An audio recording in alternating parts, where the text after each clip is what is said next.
There's a stretch of the California coastline spanning about 200 miles, give or take, that has inspired writers, painters, and dreamers for more than 200 years. And yet, despite their best efforts, it's hard to truly appreciate the breathtaking beauty of this place until you've been there, until you've stood on the bluffs, felt the waves lapping at your feet, or the sunlight on your back. But once you've visited or lived on California's Central Coast, you'll know why they call it the American Riviera.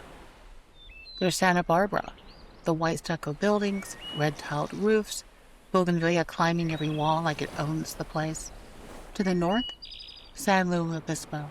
It radiates the kind of unhurried ease of a perfectly aged glass of wine. And to the south of Santa Barbara, Ventura, where you can smell fresh dirt and ripening strawberries as you pull into the beach, where surfers bob gently on rolling waves like there's no other place on Earth to ever be. And that's where we're headed. We're going to pull off the 101 and take a closer look at this extraordinary place. We're going to ask questions that tend to get lost somewhere between the beauty and the real estate listings. What does it cost to live here? And, more importantly, who is it costing? Along for the ride is Linda Braunschweiger. She'll tell you that she loves having her two 20-something kids still at home. But she'll also tell you in the same breath that it shouldn't be this hard for a young person with a starter job and a starter salary to build a life here.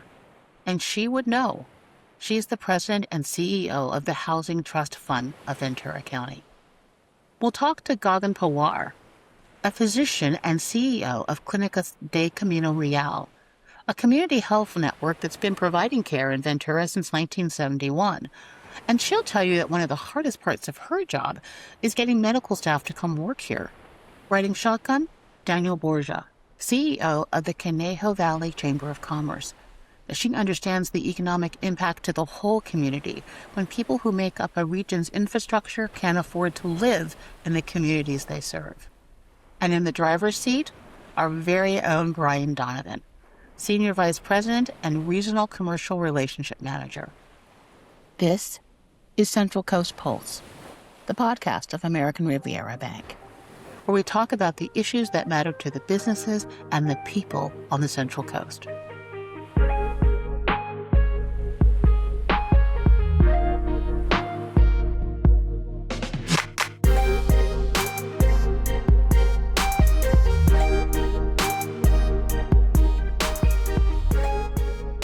Linda, I think we'll start with you.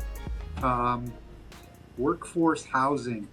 When people hear that phrase, what do you think they often misunderstand about that? Well, first of all, thank you, Brian, for providing this opportunity to talk about this really critically important issue that's impacting our community. I think when people hear workforce housing, they don't really know what that means. And so to understand what workforce housing means, you have to understand that there is frequently language that refers to low or extremely low income. And then the other side is what we refer to as market rate housing, where people can afford what the market is demanding for an apartment. Workforce falls in the middle of that. It's those who make maybe 60% of area median income up to 120. And frequently, they make too much to qualify for housing subsidies or low-income housing, but they don't make enough to get market rate housing and still have a quality life without spending everything they have on housing. And so it's that middle ground.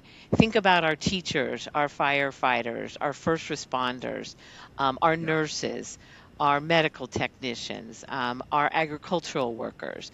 It's those folks who are sort of in that middle range that really can't afford the housing we have here in Ventura County.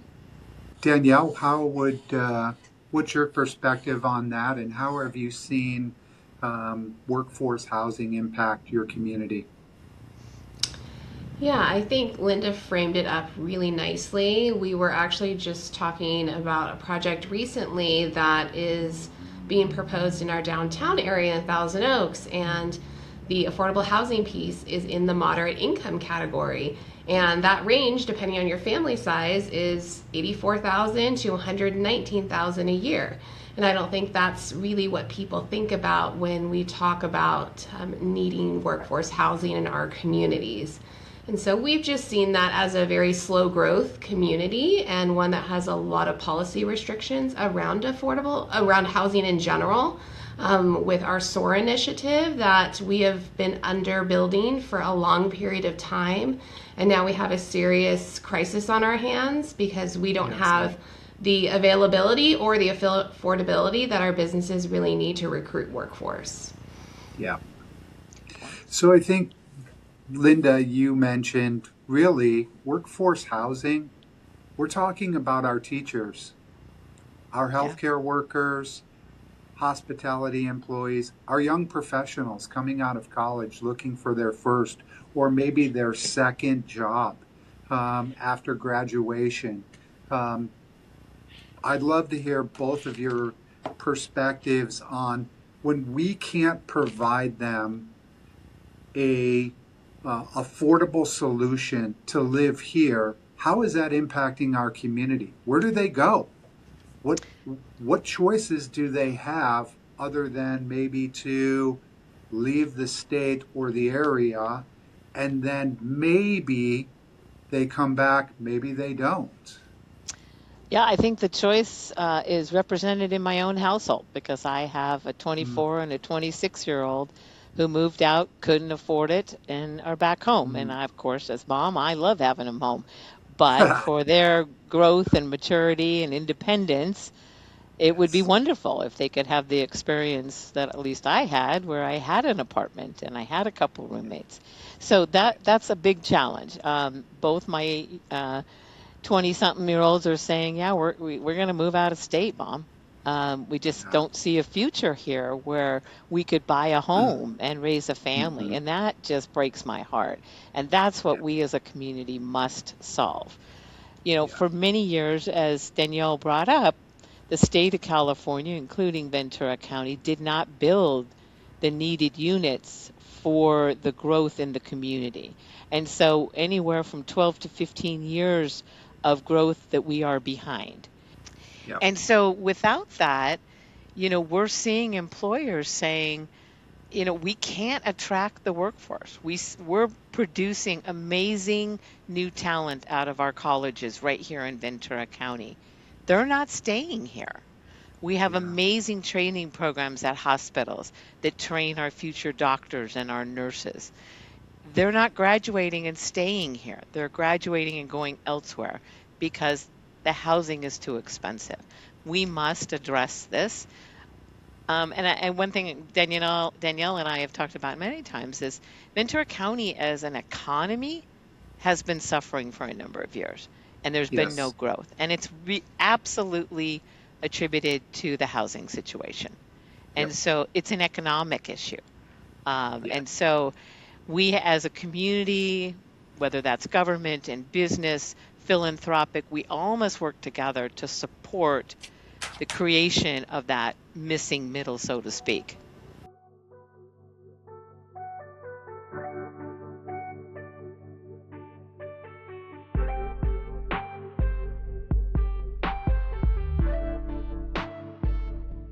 So what Linda and Danielle have been telling us is this, that the workforce housing crisis isn't just a personal problem for people who can't afford to live here. It's an economic problem for every business on the Central Coast.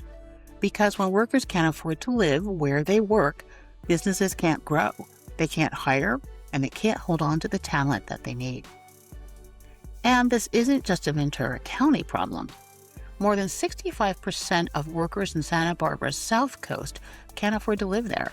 And that's from the county's very own civil grand jury. The average home price in Santa Barbara County is 19 times the average household income.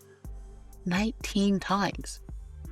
And according to the National Association of Home Builders, only 5.4% of SLO County households can afford to purchase an average price home, making it one of the least affordable housing markets in the United States.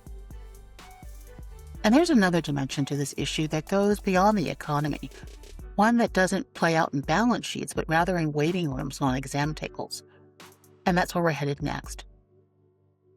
Because workforce housing isn't just an economic problem, it's a public health problem.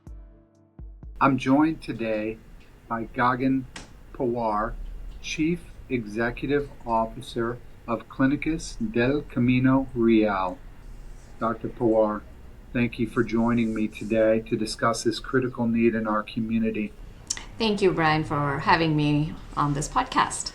Absolutely. In your position, I'm really interested to see how the workforce housing crisis is affecting your ability to recruit and really maintain medical professionals. Yeah, so healthcare has always been a mission-driven profession, but mission alone cannot overcome the economics. We are seeing incredibly talented physicians, nurses, mental health providers, and even support staff who want to serve our community, but many cannot simply take the job because they cannot afford to live here. So the challenge today is no longer about recruiting just talent. It's whether people realistically can build a life in this area. And housing cost has become one of the biggest barriers for workforce stability in healthcare today. And you asked about retention. It is equally impactful. We have employees who are doing long distance commutes for coming to work. If they stay in this area as the rents are going up, so struggling with affording renting property. And recently itself, I have a very strong primary care physician who has been with us for 8 years and now is moving out of state because of the inability of being able to buy a house here.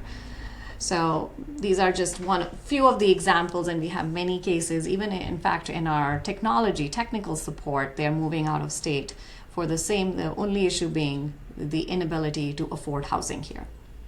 Yes, we're seeing that across the board, and it really is an issue where we need to retain these talented individuals who are contributing so much to our community, but they just can't afford to live here anymore.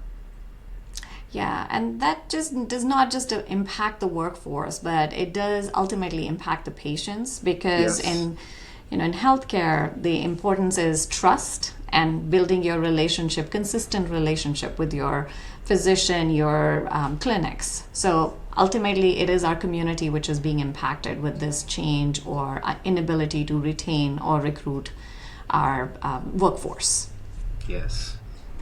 So really, as we see this play out, we're probably seeing where staffing instability or issues like this is also going to create wait times or issues with consistent care for our patients. Can you talk a little bit about that and what you're seeing?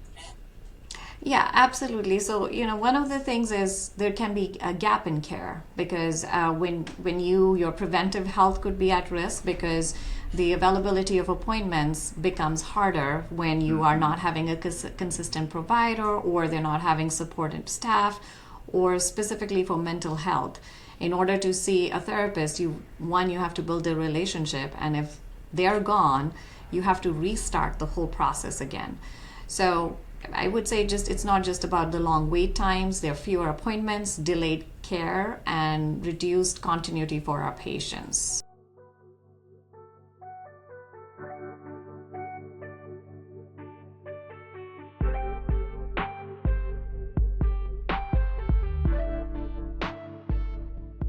Now, if all of this sounds like a Paradise Lost story, take heart, because across the Central Coast, something is stirring. Businesses, nonprofits, developers, government agencies, and banks are sitting down together, having conversations, and looking for innovative ways to close the gap. 10 years from now, what would you really love to see in our community, specifically towards workforce housing, that you would say that's a success? I mean, I would love to see my kids out on their own in 5 years. That's Certainly in Linda's 10. primary goal. Yes. That's a good I one. mean, I so love them and love having them home, Yeah. but it's for their best Sure. interest. But really, for me, it again is seeing a diverse stock of housing types, sizes, density, all of that. We have to do that. So to me, if we're able to do that, it's a big win, and that our community is thriving because of it. That the economy is back to thriving, that community members love living here and enjoying life. And if I could really dream, it would be that people are not spending more than 30% of their income on housing. I think just having those options and hopefully the dialogue shifting that we are not, our employers are not potentially losing talent because of housing, right? There are other factors that may come into play, but if housing is not the main barrier to people staying and be able to attract talent, that is really what I'm looking to accomplish over the next decade. I think meaningful progress would mean healthcare workers at all levels can realistically afford to live within the communities they serve. And I would like to emphasize we don't expect that to happen in 1 year. That's most likely in the next 5 years. The best outcome, there's data to prove it, that best outcome of communities is when their providers or their healthcare providers overall live in the communities they serve.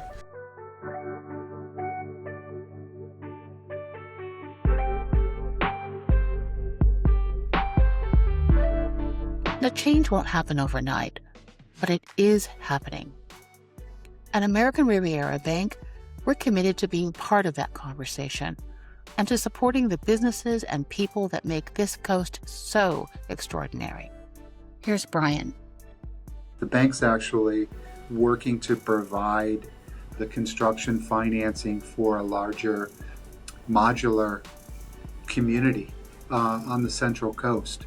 So it's one of the first deals that we looked at and have participated in, and it's pretty exciting to see everything's being built off-site and then transported in. So we're looking to do more and more of that. Obviously, this first one is pretty exciting to see, and we'll see how that goes from there.